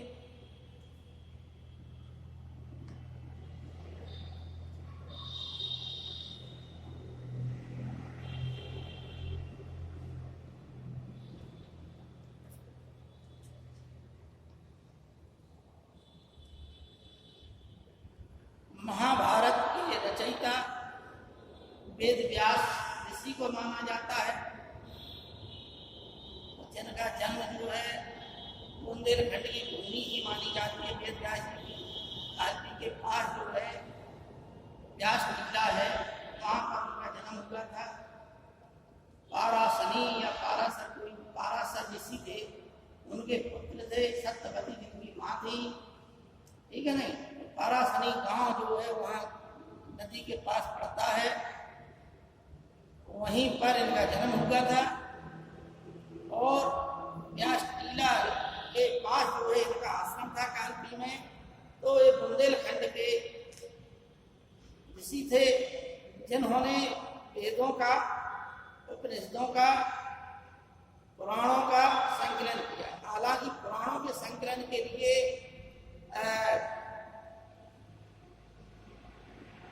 श्रवा का नाम आता है। ठीक है नहीं, उन्होंने किया था पुराणों का। अब आइए भगवद गीता। ठीक है नहीं, तो भगवद गीता में अब दर्शन की बात आई, ये परीक्षा उपयोगी चीजें हो गई। लेकिन हमें समझना क्या है कि 2-3 बातें हमें समझना है।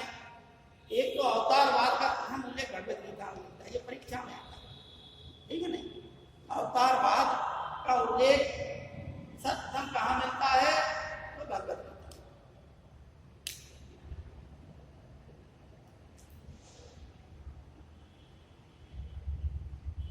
आप लोग हम समझा चुके हैं कि भगवान विष्णु के जो है 10 अवतार प्रमुख हैं, उनमें से 10वां अवतार भविष्य का अवतार है, बकाया 9 अवतार उनके हो, ठीक है ना।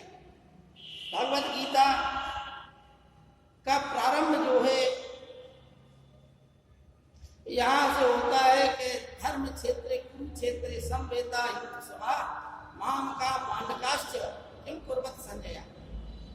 यानी यह जो धर्म क्षेत्र है, कुरुक्षेत्र है, कुरुक्षेत्र जो धर्म क्षेत्र है, युद्ध क्षेत्र है, इसमें मेरे और पांडवों के जो युद्ध के लिए इकट्ठे हुए 20 लोग, मेरे और पांडवों के पुत्रों के बीच में क्या हुआ? धृतराष्ट्र कह रहे हैं किससे? संजय से, ठीक है ना। यहाँ से भगवत गीता का प्रारंभ होता है। तो संजय जो कहानी उन्हें बताते, संजय कौन था? सूत था, ठीक है ना। आप लोगों बताया कि ऋग्वैदिक काल में 12 जो है रत्न होते थे, उसमें से एक जो है सूत होता था, ठीक।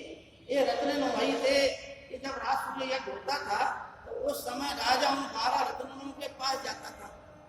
जब उनकी अनुमति मिल जाती थी तब फिर उसे जो है राजा घोषित कर दिया जाता था, ठीक है ना। यानी उपहारों का आदान प्रदान होता था कुछ ना कुछ, तो वो रत्न कहे जाते थे। उनमें से एक सूत भी था। उस समय सूत का बड़ा महत्व था ऋग्वैदिक काल में। धीमे धीमे करके रामायण काल में भी एक जो है एक मंत्री के रूप में उसका वर्णन मिलता है, ठीक। रामायण काल में भी आप लोगों ने सुमंत का नाम सुना होगा, ठीक है ना। तो भगवान राम का रथ हाथ के जो है नदी तक ले गए वनवास के लिए, वो भी सूत के पद पे ही थे, ठीक है ना। जो राजा का जो विशेष सलाहकार होता था, प्रमुख मंत्री होता था, इसका महत्वपूर्ण योगदान था मंत्रिमंडल में उस समय की। लेकिन महाभारत काल तक ये पद जो है पद का महत्व रहा, लेकिन हुआ क्या कि इसमें जो है इसे एक जाति के रूप में कन्वर्ट कर दिया गया। इसे जो है छूत माना जाने लगा, इस पद को निकृष्ट माना जाने लगा। उस पद की कार्यशीलता तो रही, लेकिन उससे संबंधित लोगों को जो है नीचा समझा जाने लगा। इसका उदाहरण ये है कि कर्ण जो है कुंती का ज्येष्ठ पुत्र था, उसका पालन पोषण सूत्र पुत्र राधे ने किया, है नहीं। तो सूत के घर में पैदा होने के कारण कर्ण पूरे जीवन भर उपेक्षित रहा। उसे जो है जो उसके सगे भाई पांडव थे जिन्हें मालूम नहीं था, वो भी उसके ऊपर व्यंग्य कसते थे, जबकि वो जो है सबसे ज्यादा उस समय का तेजस्वी युवक था कर्ण, ठीक है नहीं। लेकिन सिर्फ इस कारण उपेक्षित रहा कि वो जो है सूत पुत्र, ठीक। तो वही जो है सूत के पद पे कौन था इस समय से, ठीक है नहीं। और उसने जो है पूरी कहानी बताई क्या हो रहा क्या। भगवत गीता में भक्ति योग और कर्म, भक्ति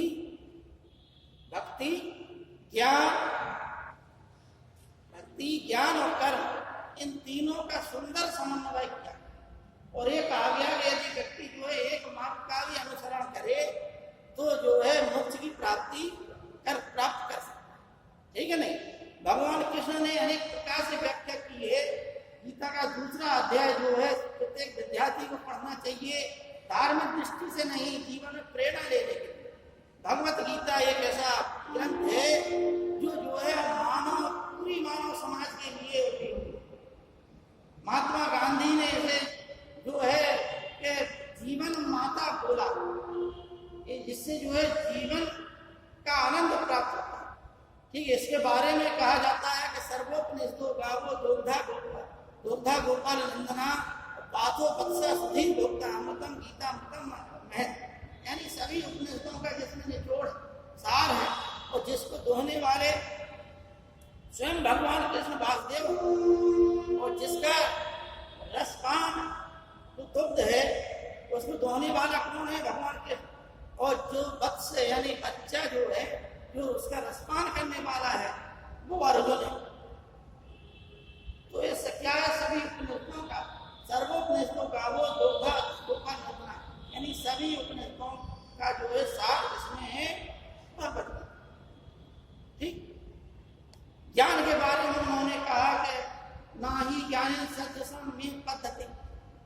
यानी ज्ञानी से अधिक प्रिय मुझे कोई नहीं है। लेकिन ऐसा ज्ञानी मिलना भी बड़ा दुर्लभ, समझना बात को। ज्ञानी को उन्होंने देखिए इतना कर्मयोगी को कहा, कर्मयोगी वो स्वयं थे, लेकिन वो ज्ञान योगी भी बहुत बड़े थे, इसलिए उन्होंने ज्ञान की महत्ता को बल दिया और ये कहा कि ना ही ज्ञानी सदृश में बद्ध थे, ज्ञानी से अधिक प्रिय मुझे कोई नहीं है। लेकिन सा महात्मा अति दुर्लभ, ऐसा महात्मा मिलना भी बड़ा दुर्लभ। अब भाई ज्ञानी से मतलब ये नहीं है कि हमने ग्रंथ पढ़ लिए हैं, हमने उपनिषद में ज्ञान प्राप्त कर लिया, वेदों में ज्ञान प्राप्त कर लिया और भी ज्ञान प्राप्त कर लिया तो हम ज्ञानी हो गए। ज्ञानी का मतलब ये है कि सब पढ़ने के बावजूद यदि आप स्थित प्रज्ञ नहीं है तो ऐसे फिर ज्ञानी की कोटि। सुख दुख समय कितना लाभालाभ हो जाए, जब सुख दुख जय पराजय लाभ हानि की स्थिति में आप समस्त स्थिति में आ जाएंगे तो वो स्थिति ही आपकी क्या है, समस्त की स्थिति, स्थित प्रज्ञ की स्थिति। कर्म का जो उन्होंने सिद्धांत दिया वो एक कहा कि संसार का कोई भी व्यक्ति बिना कर्म बंधन के छूटा नहीं है। एक चिड़िया भी सुबह उठती है, शाम तक कर्म, भोजन के लिए कर्म करती है। इसलिए चाहे कोई हो, कितना भी व्यक्ति कर्म से वंचित रहना चाहे तो भी नहीं रह सकता, क्योंकि उसे अपने पेट के लिए तो कुछ ना कुछ कर्म करना ही पड़ेगा। लेकिन कर्म को उन्होंने दो श्रेणियों में बांट दिया, एक सकाम कर्म और एक निष्काम कर्म। सकाम कर्म जो है, यदि आप पढ़ाई कर रहे हो, परीक्षा में बैठे, खूब मेहनत की आपने और आप पढ़े, परीक्षा में पास नहीं हो पाए तो 1.5 का रोने लगे, क्या हमारी इतनी मेहनत फालतू की चली गई। और ये क्या हुआ, सकाम यानी काम की भावना से प्रेरित होकर आपने कार्य, फल की आकांक्षा, इसलिए फल की आकांक्षा से रहित होकर कर्म योगी कार्य करना, फल में आसक्ति ना, कर्मण्येवादि कारस्ते मां फलेषु कदाचित्। आपकी कर्म करने में अभिलाषा हो, आपकी कर्म करने में इच्छा हो, कर्म के फल में इच्छा ना हो, कर्म के फल की इच्छा बिल्कुल मत कर। इसलिए व्यक्ति को निरासक्त भाव से होकर निष्काम काम करना। निष्काम का मतलब ये काम कर रहा है, हाँ हमारा धर्म है पढ़ना, हाँ हमारा धर्म है कार्य करना, पढ़ो आप अच्छे से पढ़िए। जब आप इसको अपना स्वधर्म समझेंगे तो यही आपका जो है कार्य हो जाएगा। इसमें आप फलाशक्ति के भावना से काम ना करें, वही जो निष्काम कर्म योगी। निष्काम कर्म योगी की भगवत गीता में बड़ी सुंदर व्याख्या की है। जर्मन वैज्ञानिक एक कांड थे, उन्होंने भी जो है इस चीज की व्याख्या की, ठीक है। अभी आ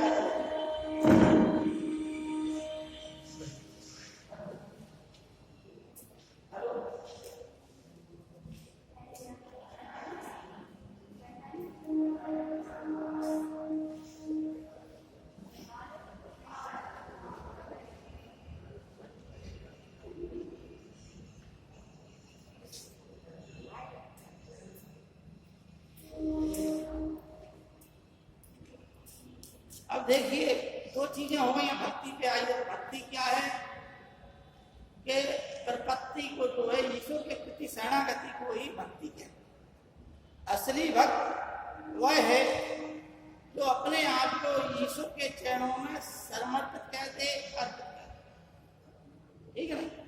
भगवान कृष्ण ने गीता में कहा है कि सर्वधर्मान परित्यज्य मामेकम शरणं व्रज अहम त्वां सर्व पापेभ्यो मोक्षयिष्यामि मा शुचः। यानी हे अर्जुन, सभी सर्वधर्मान परित्यज्य, सभी धर्मों को त्याग कर तुम मेरी शरण में आ जाओ, और अहम त्वां सर्व पापेभ्यो, मैं तुम्हें सभी पापों से मुक्त कर दूंगा। तुम किसी प्रकार की इच्छा, लालसा, कामना ना, ठीक है नहीं। मोक्षयिष्यामि मा शुचः, मैं तुम्हें जो है मोक्ष प्रदान कर दूं। लेकिन असली भक्त का काम ही यही है कि पहले अपने आप को पूर्ण रूप से समर्पित कर। पता चले कि तुमने प्रार्थना करी, भक्त मान लो तमाम प्रकार के होते हैं। जिज्ञासु भक्त जिज्ञासा के लिए पूजा कर रहे, एक होते हैं लोभार्थी भक्त, लोभ के लिए यानी कामना वाली कामना है, हे भगवान हमें IAS बना दो, और 25 साल के अंदर बना दो। फिर साल भर के अंदर IAS नहीं करना है तो फिर समझ लीजिए हम पूजा नहीं कर, है ना। तो जी क्या हुए, इनका भक्ति से मतलब सिर्फ क्या है, लोभ है नहीं। जब तक लोभ अगर उनका पूर्ति होती रहे तब तक तो विनती कर रहे हैं, और जहां लोग उनका संतुष्ट नहीं हुए, लोभ नहीं बना, तो वह उसी दिन से उनका मन हट गया भगवान से, खत्म भगवान के प्रति, ठीक है नहीं। इसलिए सही भक्त जो है उसके लिए क्या कहा गया, प्रपत्ति, ईश्वर शरणागति। शरणागति का मतलब ये है कि अब हमारा आपके सिवा कुछ नहीं है, चाहे सुख है या दुख है, कुछ भी आए, अब जो कुछ हो तो आप हो हमारे, और हम जो है आपके सिवा कोई दूसरा नहीं है हमारे, ठीक है नहीं। मेरे तो गिरधर गोपाल नाही दूसरा कोई है। इस प्रकार की इसी को शरणागति बोलते। अब अंत में भगवान के जो है जो उपदेश दे रहे हैं, अंत में उन्होंने कहा कि हे अर्जुन, हमने तुम्हें सब बातें बता दी हैं, अंत में तुम्हें जो अच्छा लगे तो तुम करो। क्षत्रिय के धर्म बता दिए कि 100 धर्म ही 100 कर्म है। क्षत्रिय का जो धर्म है, तुम जिस चीज से बच रहे हो, तुम इस चीज से बच रहे कि हमारे सामने खड़े हैं, हमारे बंधु बांधव हैं, हमारे रिश्तेदार हैं, हमारे भाई बंधु हैं, इनको हम कैसे मारें। तो उन्होंने गीता की अमरता के बारे में भी भगवान ने समझाया कि ना जायते मृत्य कदाचित ननायाम भूता भक्तमाना भूया अजो नित्य शाश्वतोयम पुराण ना हन्यते हन्न माने शरीर ना जायते मृत्य कदाचित न। तो इस प्रकार से जो है उन्होंने आत्मा का एक शाश्वत सिद्धांत, आत्मा की अमरता का सिद्धांत दिया। ये शरीर नष्ट हो जाने के बाद भी आत्मा नष्ट नहीं। अर्जुन जो है इन सब बातों को सीख कर अंत में ये बोला कि अब हम जो है अपना स्वकर्म करेंगे, हम अपना स्वधर्म, और फिर उसने गाड़ी उठाया और वह अपने कार्य में लग गया। यहाँ पर जो है भगवत गीता का समाप्त, ठीक है ना। अब इनके बारे में फिर कभी टाइम मिलेगा तो आपको जो है व्याख्या करके बता देंगे। परीक्षा उपयोगी चीजें हमने जो लिख दी हैं आपको बता दी हैं, जैसे आदि गुरु शंकराचार्य का इनके बड़े बड़े देखिए दर्शन है आपको बताएं, लेकिन फिर भी हमने कोशिश की जितना शॉर्ट में हो सकता था उतना आप लोगों को समझाने की कोशिश की है। और जो मूल भाव है वो हमने बताया है आप लोगों को। कभी इन पे भी चर्चा होगी, समय मिला तो इन पे भी आप लोगों को बताएगा, ठीक है ना। और बधन वंश के बारे में थोड़ा सा 2-4 मिनट और आप लोग शांति बनाए रखें। ए बेटा थोड़ा 2 मिनट और बधन वंश के बारे में भी, क्योंकि फिर आपका पोषण क्या बचेगा। उत्तर भारत का इतिहास समाप्त, फिर सीधा मध्यकाल आएगा, राजपूत काल आएगा, और सिर्फ दक्षिण भारत पढ़ना है, ठीक है नहीं। अब जो आपका छूटेगा पोषण तो दक्षिण भारत के चेर चोर पांड पल्लव इनको पढ़ना है, संगम वंश को पढ़ना है। हम क्योंकि संगम वंश पढ़ाया नहीं है तो अगले टर्न पे आपका सिलेबस ये हम बता रहे हैं आपको। बधन वंश में सीधी सी बात है जो आती है कि इसका जो है श्रेष्ठ शासक जो है हर्षवर्धन था।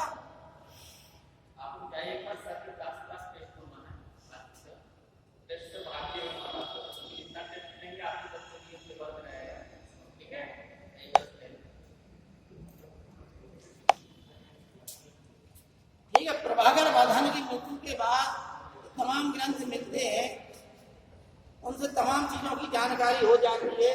लेकिन हर्षवर्धन जो है वहाँ थानेश्वर अम्बाला के लिए थे, रहने वाले हरियाणा के, ठीक वहाँ इनकी राजधानी थी। और इनकी बहन जो है कन्नौज के मोगली वंश के राजा गृह वर्मा को ब्याही थी।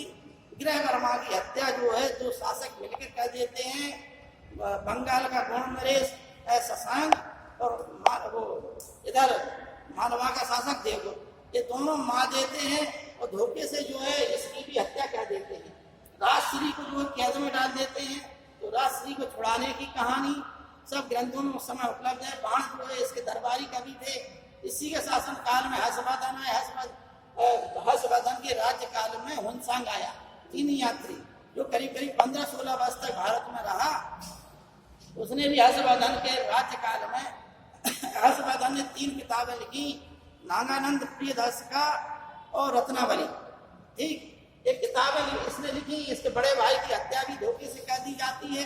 तब वो 606 में जो है शासक बनता है और इसके काम जो थे बौद्ध धर्म का इसने प्रचार प्रसार किया, उसका अनुयायी हो गया।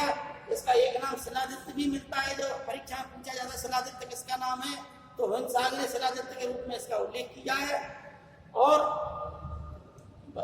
हुनसांग जो है ये भी लिखता है कि कन्नौज में जो है एक वो धर्म सभा का आयोजन करता था और हर 5वें वर्ष जो है इलाहाबाद प्रयाग में जो वो हर्षवर्धन प्रयाग में महामुक्त परिषद का आयोजन करता। इन दोनों ही सभाओं में हुनसांग ने भाग लिया था। कन्नौज की सभा में 500-600 ब्राह्मणों ने विद्रोह कर दिया था, जिसके कारण हर्षवर्धन ने उन ब्राह्मणों को देश निकाले की सजा दे दी थी। बस ये हुड़दंग तब हुआ था जब हुनसांग जो है महायान पर अपना भाषण दे रहा था। ठीक, यहाँ पर महामुक्त परिषद का कारण ये था कि महामुक्त परिषद प्रयाग में होती थी, हर 5वें वर्ष होती थी। हुनसांग उसके साथ था। इसका कारण ये था कि यहाँ पर आकर वो अपना सब कुछ दान दे देता था। ठीक है ना। और कन्नौज उसकी चूंकि मुख्य राजधानी हो गई। अब उत्तर भारत का पूरी राजनीति कहाँ पर चलने लगी? कन्नौज। कन्नौज का नाम महोदय नगर, महोदय श्रीनगर, कानकोट और कन्नौज, इन 3 नामों से इसको जानते। कुबड़ा थी, उसके नाम पर ही इसका एक नाम कानकोट पड़ा था। इसलिए ब्राह्मणों के बारे में कहा जाता, कहाँ के ब्राह्मणों बोले कानकोट ब्राह्मण है। वो कानकोट का मतलब कन्नौजी का एक प्राचीन नाम कानकोट था। इतना हमने शॉर्टकट में आपको बता दिया। डिटेल में कभी और क्लास लगेगी तो हम बताएंगे। ठीक है ना।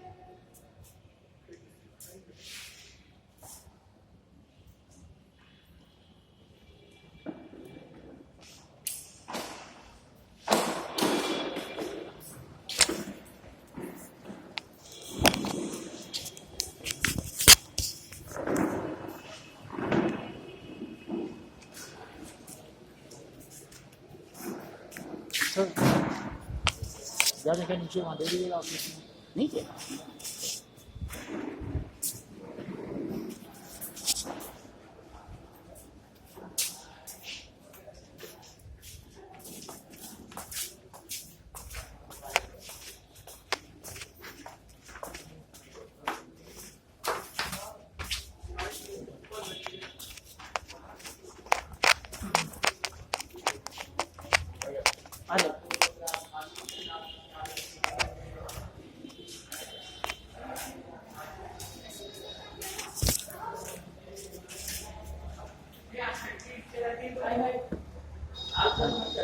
बात समझो। चलिए धन्यवाद।